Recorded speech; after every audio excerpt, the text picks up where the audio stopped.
అంతరిక్ష ప్రయాణం అనేది సవాళ్లతో కూడుకున్నదైనప్పటికీ ఈసారి మాత్రం సాంకేతిక సమస్యల కారణంగా సునీత విలియమ్స్ సుదీర్ఘకాలం అక్కడే ఉండిపోవాల్సి రావడంతో జరిగిన పరిణామాలు యావత్ ప్రపంచాన్ని ఉద్వేగానికి గురిచేశాయి.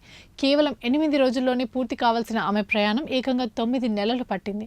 దీంతో ఆమె భూమిపైకి తిరిగి రావడాన్ని అంతా ఆసక్తిగా గమనించారు. ఈ నేపథ్యంలో భారత సంతతి వ్యోమగామి సునీతకు సంబంధించిన కొన్ని ఆసక్తికరమైన విషయాలు సోషల్ మీడియాలో చెక్కలు కొడుతున్నాయి. సునీత విలియమ్స్ కు డాగ్స్ అంటే బాగా ఇష్టమట. ఆమెకు లాబ్రడార్ జాతికి చెందిన 2 శునకాలు కూడా పెంచుకుంటున్నారట. భర్తతో కలిసి వాటిని వెంట పెట్టుకుని బయటకు వెళ్లడం, వర్కౌట్ చేయడం, ఇంటి పనులు చేసుకోవడం, కార్లు, విమానాలు రిపేర్ చేయడంతో పాటు ఔటింగ్ వెళ్లి ప్రకృతిలో గడపడం అంటే ఆమెకు సరదా అట. భూమి మీదకు తిరిగొచ్చాక 2 శునకాలతో సుదీర్ఘ నడకకు వెళ్లడంతో పాటు సముద్రంలో ఈతకు వెళ్లాలని సునీత అనుకుంటున్నారట. భారత్, స్లోవేనియా సంప్రదాయాలను గౌరవించే సునీత అంతరిక్షంలోకి వెళ్ళినప్పుడు ప్రతిసారి సంప్రదాయ వస్తువుల్ని వెంట తీసుకుని వెళ్తారు.